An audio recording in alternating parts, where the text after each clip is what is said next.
जय श्री श्याम सभी श्याम प्रेमियों को। कैसे हैं आप सभी? आशा करती हूँ बांके बिहारी जी की कृपा से आप सभी कुशल मंगल होंगे। आज मैं आपके समक्ष जो कहानी लेकर आई हूँ उसका शीर्षक है गुरु की महिमा। तो कहानी शुरू करती हूँ, ध्यान से सुनिएगा।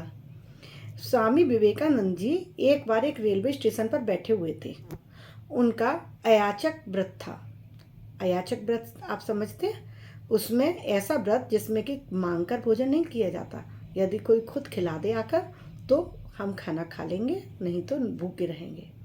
तो स्वामी विवेकानंद जी रेलवे स्टेशन पर बैठे हुए हैं। उनका अयाचक व्रत है। वह व्रत में किसी से कुछ मांग कर नहीं खा सकते हैं। इसी लिए एक व्यक्ति, उसको ये पता था कि महाराज जी का इस तरह का व्रत चल रहा है, उनके सामने बैठकर भोजन करने लगा और उनको चिढ़ाने लगा। ओहो, कितने अच्छे पकवान हैं, कितना बढ़िया मिष्ठान है, बड़ा ही स्वाद आ रहा है। इस तरीके से बोल बोल के गुरु जी को चिढ़ा रहा था। विवेकानंद जी महाराज को चिढ़ाए जा रहा था। स्वामी जी 2 दिन से तो भूखे थे ही, और वह व्यक्ति जो चिढ़ा चिढ़ा के अपना भोजन कर रहा है, तो विवेकानंद जी ने उसको कुछ नहीं बोला, चुपचाप सुनते रहे और गुरु महाराज के अपने ध्यान में लग गए। अपने गुरु को याद करने लगे। मन ही मन बोल रहे थे, गुरुदेव, आपने जो सीख दी है उससे अभी भी मेरे मन में कोई दुख नहीं है। अर्थात गुरुजी से कह रहे हैं, गुरुजी महाराज, मुझे कोई दुख नहीं कि ये व्यक्ति मेरे सामने बैठ के भोजन कर रहा है। मुझे कुछ बुरा नहीं लग रहा कि ये मेरे से क्या बोल रहा है, मुझे चिढ़ाने की कोशिश कर रहा है। आपकी शिक्षा की वजह से मैंने अपने मन को पक्का बनाना सीख लिया है गुरुजी। उन्होंने गुरु महाराज से, भगवान से कुछ शिकायत नहीं करी, अपने मन की बात करी। गुरुजी, मुझे अपना मन पक्का करना आ गया है। ऐसा कहते विवेकानंद महाराज शांति से बैठे रहे।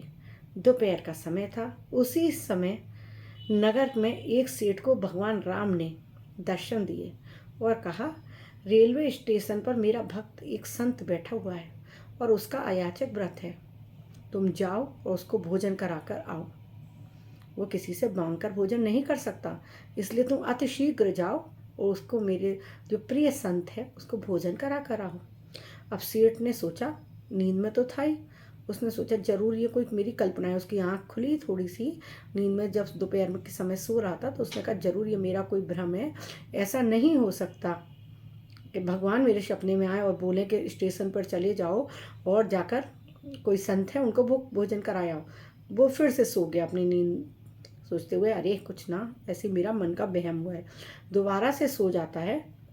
फिर से भगवान उसके सपने में आते हैं, तू मेरा इतना सा काम नहीं करेगा सेठ, उठ जल्दी, जा स्टेशन जा।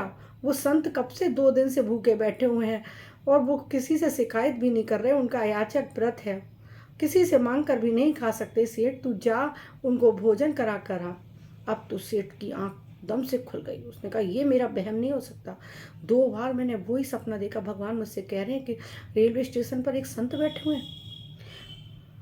अब उसने आव देखा न था, अब जल्दी से अब रेलवे स्टेशन की तरफ भागा है भोजन लेकर। और सेठ ने उनको प्रणाम किया, विवेकानंद जी महाराज को, कि महाराज आप धन्य हो, आपकी वजह से मुझे स्वप्न में भगवान दर्शन देने आए। आपकी वजह से मुझे भगवान ने दर्शन दिया, नहीं तो मेरी ऐसी कहाँ नसीब के भगवान मुझे दर्शन देते, मुझ पापी को। आपकी वजह से, आपकी जो भक्ति थी उससे प्रसन्न होकर भगवान ने मुझे भेजा, मुझे माध्यम बनाया। मुझे तभी राम जी के चरणों में दर्शन हो पाए, इसलिए मैं आपको प्रणाम करता हूँ बार बार। विवेकानंद महाराज की आंखों में आंसू आ गए हैं कि मैंने याद तो अपने गुरुदेव को किया था, मैंने तो भगवान को याद भी नहीं किया था। मैंने याद तो अपने गुरुदेव को किया था, और गुरुदेव और ईश्वर का कैसा संबंध है, कैसी महिमा है। गुरु और ईश्वर का ऐसा अटूट संबंध है कि मैंने बोला गुरुदेव को, और गुरुदेव ने बिना बोले ही मेरे मन की बात भी जान ली कि मैं भूखा हूँ, और गुरुदेव ने भी अपने मन की बात अपने प्रभु से कह दी और प्रभु ने तुरंत वो काम कर दिया। धन्य है ऐसी गुरु भक्ति, धन्य गुरु और ईश्वर का ऐसा संबंध। स्वामी विवेकानंद जी की महाराज से आंखों से झरझर आंसू बह रहे हैं। बार बार अपने गुरुदेव को धन्यवाद बोल रहे हैं मन ही मन में कि गुरु का स्थान तो ईश्वर से भी बड़ा है। उनके मन में बार बार यही आ रहा है कि गुरु से बड़ा कोई नहीं, ईश्वर भी नहीं, क्योंकि ईश्वर भी भगवान राम और कृष्ण अवतार में गुरु की शरण में ही गए हैं। आश्रम में शिक्षा ग्रहण करने गए थे ना गुरु जी की में, तो दोनों भगवान ने ये उदाहरण दिया है समाज को, इस संसार को, कि गुरु के बिना तो भगवान भी नहीं है। इसीलिए वो आश्रम में जाकर उन्होंने शिक्षा ग्रहण करी है, वरना भगवान तो सर्वज्ञाता, सर्वज्ञ, सर्वज्ञानी परम पिता परमेश्वर, उनको ज्ञान, कौन से ज्ञान की आवश्यकता थी, लेकिन उनको संसार को उदाहरण देना था कि गुरु का सम्मान करो, गुरु से शिक्षा ग्रहण करो।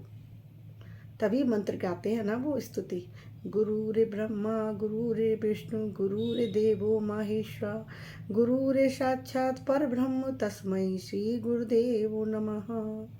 अर्थात गुरु से बड़ा कोई नहीं। ये है गुरु की महिमा।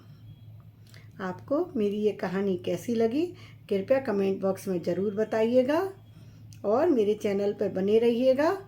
ऐसे ही प्रतिदिन बहुत सुंदर सुंदर भाव लेकर आऊँगी आपके समझ, बहुत आनंद आएगा। और मेरे चैनल को कृपया करके लाइक और सब्सक्राइब करना मत भूलिएगा, आपकी अति कृपा होगी। और इस मेरे वीडियोज को अपने सगे संबंधियों में भी शेयर करते रहिए, जिससे वो भी इन सत्संग का, भजन का, मोटिवेशनल स्टोरीज का, आर्ट ऑफ लिविंग का, भगवत गीता का, सबका अनुभव ले सकें, आनंद ले सकें, भक्तमाल कथाओं का। तो कृपया शेयर करिए और जाते जाते बेल आइकन दबा दीजिएगा यदि नहीं दबाया हो, जिससे आपको मेरे सारे वीडियोज़ की नोटिफिकेशन आती रहे। अभी के लिए राधे राधे।